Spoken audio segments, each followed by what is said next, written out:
Hey, this is Terry Glaze, and you're listening to the RockStop with Chris Contra.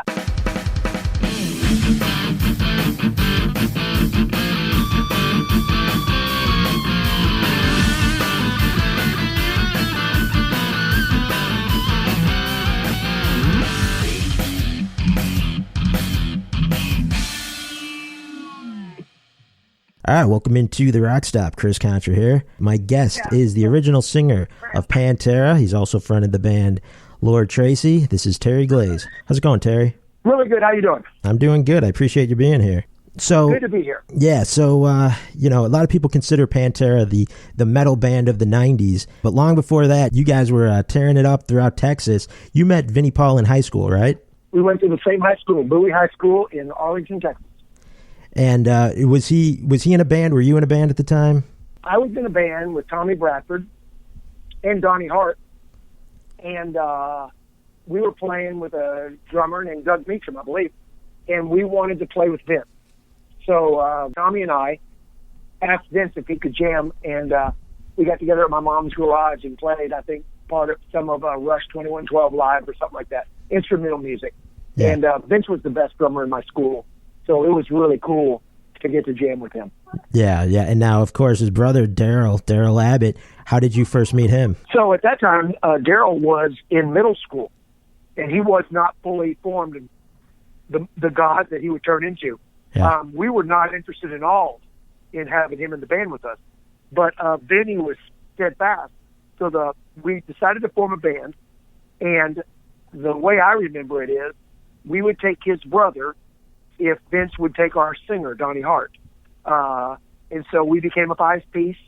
That was probably in 11th grade, and the five of us started jamming, like, first album by Def Leppard and April Wine and stuff like that, you know? Yeah. When Vince told you that he wanted his younger brother to come along and join your band, had you known of his talents? Because I remember hearing, like, he was winning guitar contests at a very young age. That was later. That was after we were together. You got to remember, he's probably 12 or 13 years old. He started winning those contests when he was like 15, 16. He basically went in his room and came out about 6 months later, fully formed, kind of like a caterpillar turned into a heavy metal, butterfly or something. All of a sudden, he could do anything. And their father was a recording engineer, which I knew up front. And so he had access to being able to be around recordings and techniques and everything. We were recording originals when we were still in high school. So By the time we graduated high school, we recorded a lot of originals and kind of got all of the learning. We got a head start on it, you know. Yeah. And so by the time we were out of high school, we were experienced and veterans in the recording studio. So It was such a great experience for all of us, especially me, to be able to do that. So Jerry Abbott, the father of Darrell and Vince, was a very important part of the early years of the formation. Yeah, he bankrolled the band. He recorded us. He was our first recording recording mixer, live mixer for us. He did everything for. He was the fifth Beatle. Wow. I mean, he really was helpful. He even wrote some of the lyrics to some of those early Pantera songs and things like that. He was super involved with us. Oh, wow. He actually wrote lyrics on some of those albums, huh? Yes. So that's how I remember it anyway. Mm-hmm. Right. And then you guys started putting out those records. Metal Magic was the first one. So that was all produced by Jerry? Yeah, Jerry and Vince also. Vince, even though he was a young teenager, he'd been writing and recording with local artists as a young kid. So early on, Jerry Abbott and his son Vince, they were really the ones who were doing all the producing, and so it really set him up for his future. Mm-hmm, absolutely. And then you mentioned how Darrell, when he went in his bedroom and he came out just like this incredibly talented guitar player after really working at it. You were around him before that when he was really, you could see the drive in him to really master that instrument, huh? Well, you got to remember, this is forever ago, mid-'80s. Right. And so back then, there wasn't access to things like now. You can just go on YouTube and somebody will show you how to play Eruption. But back then, you had to put it on a cassette and slow it down, and it was so much harder to get access to information back then. He he learned it the hard way of repetition and everything. And then we were able to go out and play live so much that and learn your craft. Yeah. So the opposite of like today, say American Idol or something like that, where someone gets on TV and is famous and they've never actually played a show. Yeah, right. Texas at that time, a huge amount of talent coming out of the state of Texas back then because there were so many opportunities to play live. And that's really where he cut his teeth. All you guys did were those shows around Texas. Oh, my gosh, yes. We were playing every weekend, all around playing a cycle or a circuit around the state of Texas and learning our craft and recording records. And then we were one of the first bands back then that was playing original music. We'd play like a set of whatever was popular hard rock stuff of dance music, the first set. And we'd come out and do a full-on show. The second set was like pyro and smoke and just a rock show. And then the third set, we'd come back and maybe play stuff more in the vein of like, say, Iron Maiden, UFO, eventually Metallica, heavier stuff like that. Mm-hmm. Right. And how were the audiences receiving you guys? Oh, it was great. But we were one of those bands that drew all the dudes. We weren't one of the bands that drew the chicks. I was never in a band that drew the chicks. And I wish I would have. Because I remember going to see one of those bands and it was packed. And I remember saying to the dude beside me, I was like, this band sucks. He's like, who cares? Look at all the chicks. So, there you go. Right. So then when you guys came up with the, we're jumping ahead a little bit because you put out albums and you were doing shows and stuff. The name Pantera, how'd that name come about? I just remember it being a friend of Darrell said something about it because it's a car, it's a race car, like a Ferrari or whatever. And it was just a name. There was no thought process in it. I've never been in a band where there was much thought process in the name. Really? Sometimes you hear those bands that have those great names, but that's the best part of the band. Right. I've never had a good name, so there you go.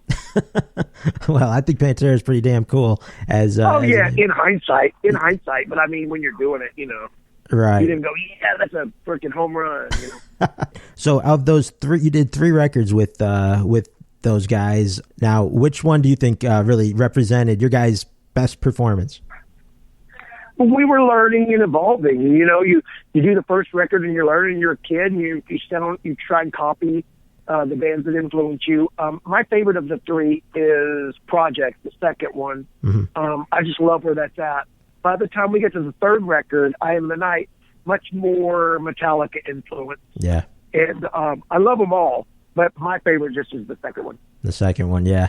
I Am the Night, it was the final one you did with them. I thought that was it did have a lot of Metallica influence and truly great stuff. Yeah. And, yeah, more Metallica, Iron Maiden, And also, you listen to those records if anybody ever does. The music sounds, Darrell's guitar sounds the same, really. It's just, my style of singing was what was the style back then, whether it was Motley Crue or Iron Maiden or whatever, you're influenced by your heroes, Yeah. So for them to go later on, it just, when you listen through the vocals, Darrell had that bone really early on. He put on Project of the Jungle, the guitar sounds, in the ballpark of what he did for the rest of his career. He was just a unique, amazing talent. He really was. Also, the first record, I played guitar on the record. But once that record was done and we started playing and Darrell's talents became more and more evident, I stopped playing guitar and we turned it more into like a Van Halen style power trio because I wanted to jump around and Darrell was so amazing, Yeah, right. What he was able to do. There's a lot of bands. It's funny when you hear Pantera music played today by cover bands or bands just playing Pantera songs. It seems like you need 2 or 3 other guitar players up there to replicate the sound that one guy was able to do. It was incredible. Yeah, he was. How lucky was I? My first real band. I'm in a band with Darrell Abbott. It's pretty amazing when I look back on it. And Vinnie Paul, who really became one of the great metal drummers, I think, of all time. Those 2 guys. I think so too. And they were such a great, the connection, being brothers, like Van Halen, same kind of thing. Just the communication and the thought is just incredible. Just incredible. Yeah, and as guys, early days, you guys were all very young. How was it hanging with them?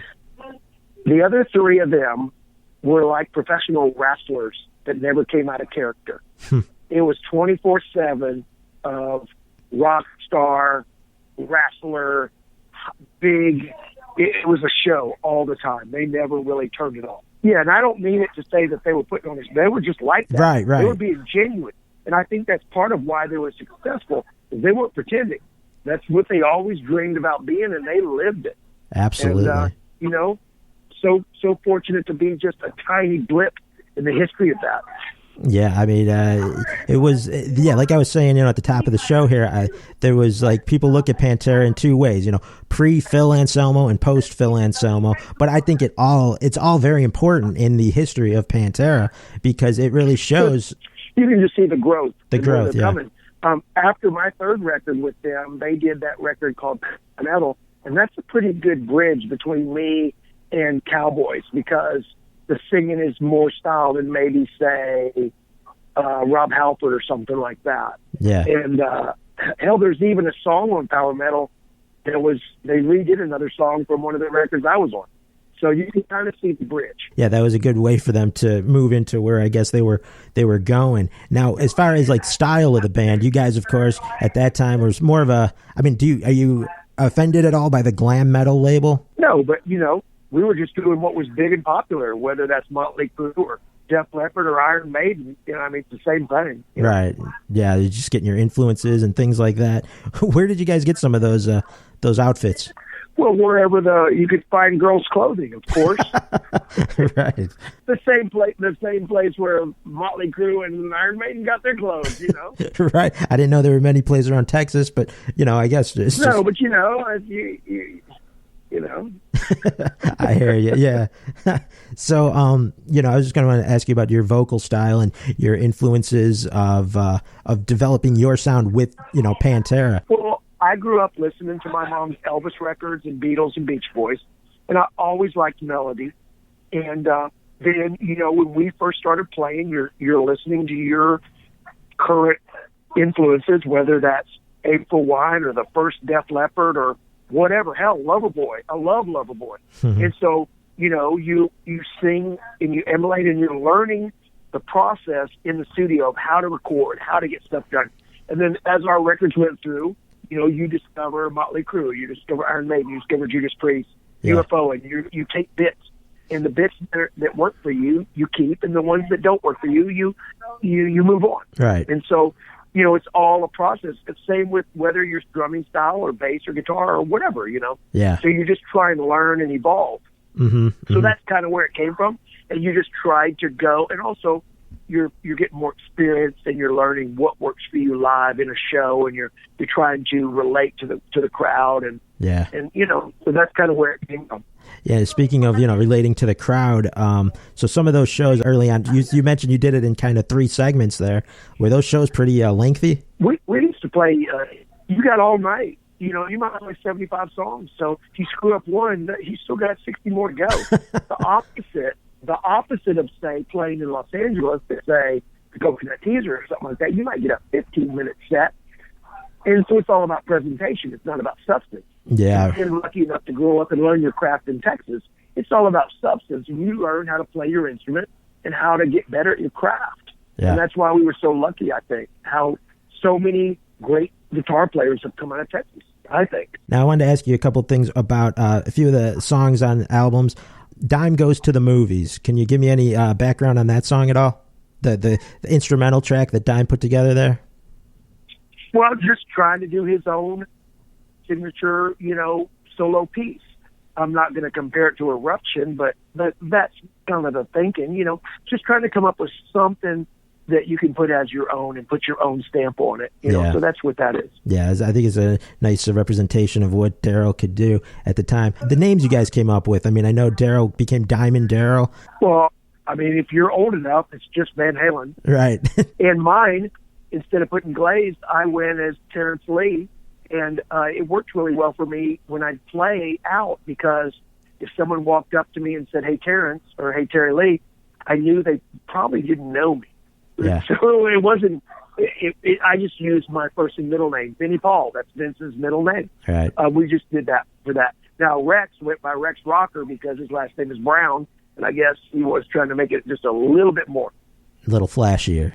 Brown is not the flashiest color. Right. So, and then when you guys filmed a few music videos, I remember I saw the one for Hot and Heavy. How were those experiences? Yeah, their dad shot those for us. Oh, yeah? Oh, yeah, it was all homemade. Everything we did was, DIY. Mm-hmm. So, I mean, do you have any cool memories about, it just looked like you guys were having some fun out there, being debaucherous. I mean, like you said, trying to be Van Halen. When I say Van Halen, I mean Van Halen, not Van Hagar. I love Sammy, but Van Halen. Oh, absolutely. I hear you on that, yeah. So, when your time with the band was up right after I Am the Night, was that the last one you did with them? Yep. Yeah. At that point, Phil wasn't even on the map, I don't think, right? Phil was like 4 or 5 after that. I left, musical differences, whatever, and then they went through a whole bunch of people, and it took them a while. And lucky for them, they were able to find Phil, who I think was amazing on those records. Yeah. Do you think Darrell had any thoughts of, maybe just taking the frontman position himself? Zero, never. Really?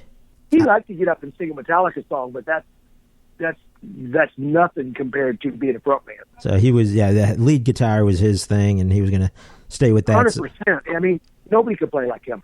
Yeah, no, absolutely not. I think he's one of the greatest of all time. I really do. Yeah, I'd put him up there with just about anybody. He was that good. So after, he was a sweetheart of a kid too. He would give you the shirt off his back. Yeah, he was the greatest. Yeah, he was genuine. And you said Vince wanted his brother to be in any band that he was in. Well, they were a package deal. I mean, later in Pantera, I'm pretty sure I remember Dave Mustaine asking Vince to join Megadeth, and he was like, "Only if my brother comes." There, same thing. If Metallica wanted Darrell, it was a package deal, and so that just shut that right off right there too, because they already had a drummer. So they were a package deal, and they did work so great together, and it's super tight together. The Abbotts, the two brothers and their father, they were rock solid together. They never split their votes. Yeah. Absolutely.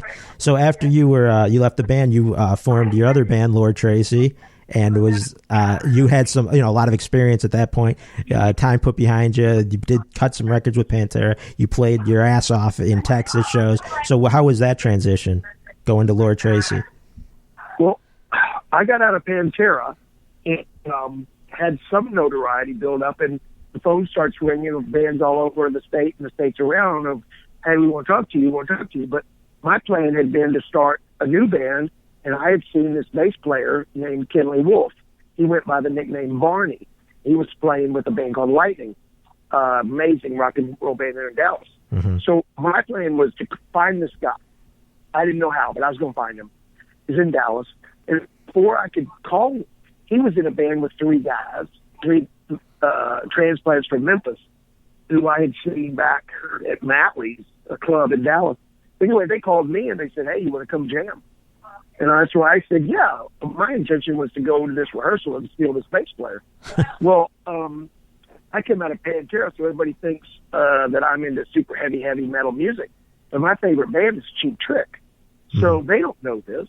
So they're jamming. They've been jamming. And they said, "Hey, do you want to play this song by Cheap Trick?" And I was like, yeah, I can do that. And it was amazing from the first step. They had no clue. Yeah. And they had a gig the following weekend in Memphis. And they said, "Do you want to go to Memphis?" I'd never been. I was like, yeah. So I went. We had the best time. And I joined the band on stage the second night. Wow. So my plan was out the door. I just kind of went with it. Yeah. I don't really think a lot. I kind of use the force. It seems to work pretty well. So far, good. Yeah. So I know the name Lord Tracy. People talk to you about that all the time. That you had the name Tracy Lords for the band, and then you flipped it around. Did she want you to? Did she hear about it? She we went to Hollywood to do our record, the Death Gods record, and we were still called Tracy Lords. We actually tried to get her to come in and sing. I wanted her to sing a ditty on the song "She's a Bitch." We got a letter back from her attorney, and we were told that this was not happening and change your name or whatever. And we tried to think of a name, and it's so hard to think of a name. Like I said, I never could think of a name. And my brother-in-law was like, "Why don't you just turn it around and say Lord Tracy. And I started to say that's the dumbest idea I've ever heard. And in mid-thought, I thought, that's genius. And so, that stuck. Steve Ott, right there. Steve Ott from Texas. So, you guys did a bunch of shows. You had put out some albums, did some videos. You guys got on MTV a little bit, huh? As Lord Tracy? We did. My biggest night of seeing us on MTV was back in 1990. Because normally Lord Tracy videos would get played at 3 in the morning on a Tuesday, yeah. Or at 1 in the morning on Headbangers Ball. But we were playing a show in Memphis, and I remember the behind the crowd was a giant video screen. It had MTV on, and we got played on I think it was a Saturday night at 10:30, like in prime time. Yeah. And they played our video between a Madonna video and a Paula Abdul video. And at that moment, I knew I had arrived. That's a prime time slot right there. Well, if you can be between those two women, you're doing something right. As you saw, the Abbott brothers become very famous with Pantera and Phil and everything. Did you have any more contact with them in the 90s at all? Did you see them at all? I saw them when I lived out in L.A. I think, maybe the record after Vulgar Display. They came through and they took me out. I went to a couple shows with them and got on the Munson Road up to San Francisco and Tahoe and saw them, and it was really great. And so during that period, I did get to see them, and it was amazing. I thought they were just so good. Mm-hmm. So there were no hard feelings between you guys at all. Not for me. Everything worked out good. And then the Pantera split. It was a bad split between Phil and the guys. Darrell and Vinnie started a new band called Damage Plan that had that horrible tragedy happen, and Dime was killed on stage. What was your reaction when you first heard that? Everybody's same reaction, just disbelief. Yeah. I saw, I think I was one of the few people not hammered at the funeral. I think it's one of the most shocking moments, and to happen to such a great guy that Darrell was, it's just unfathomable. John Lennon type situation. Huge fan. I'm a huge fan of you, and then that you do something like that, I will never not understand it. Right. As we wind down here, this is Terry Glaze you're listening to here on the RockStop. So what do you got going on these days? My number one thing I do is a band called Raised by Gods with my drummer best buddy Mike Harrington, who lives in Los Angeles. We have a couple records out on iTunes, and he records the drums in Los Angeles, and then he sends them to me here on the East Coast. I get inspired by what he plays, and then I write all the rest of it, finish it, and then send it back to him, and he hears the song he's playing on that he's never heard before. It's really kind of ass backwards, but it's a really cool, weird thing. That's my favorite thing I do. Last year was the last Lord Tracy show we did in Memphis in the club, Stage Stop, where we actually got signed to a record deal back in the old days, got discovered, and that was amazing. That was the original four of us, me, Kenley Wolf, Jimmy Ruzadoff, and Chris Craig. I still play with Kenley. I was just in Dallas this past week recording new original music for a new project I'm putting together with a friend of mine named Tommy Roberts, and Taz Bentley was on drums, amazing drummer. I have a couple cover bands that I play with here in Maryland, and I play all the time. I'm really lucky to get to play music every day. So how's the scene in Maryland these days? That's where you play a lot of your shows? Yeah, it's okay. It's just where I live, where my friends are. But I will say it was awesome being back in the Dallas-Fort Worth area this past week. The food and the people and the music and everything was so inspiring. You know, Dallas, New Orleans, Memphis, New York, L.A., all that. Is there any place where people can find out more about you and what you got going on? Oh, sure. Thanks. My web page is my name, terryglaze.com. TerryGlaze.com. That's where I go to find out what I'm doing. Histories of the stuff I've done, discographies, tour dates, videos, just everything. And all the links for social media like Facebook and Instagram and whatever, blah, blah, blah. And probably links to iTunes on my records with the different projects I've done.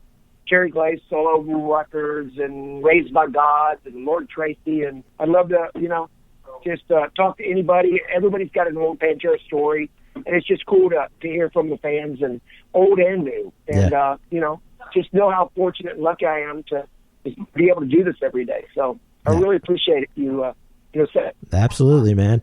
So it's all in one place, terryglaze.com. That's easy to remember because there's so many different handles and things like that on all the social media. Yeah. So, going to one place is a nice, easy way to find everything. Yeah, it's like Walmart. Right. I don't know. I don't know, I look forward to seeing you guys down the road, whether it's at a gig or at a bar, or just trying to spread the word of, music and rock and roll. Absolutely. That's awesome, dude. That's why I reached out to you. I know you're that kind of guy, so I was glad to have you on the show here. Oh, I appreciate your time, too. Hey, I hope I run into you later, and have a great night. Be safe, and thanks a lot. All right. You too. Bye-bye. All right. Cheers.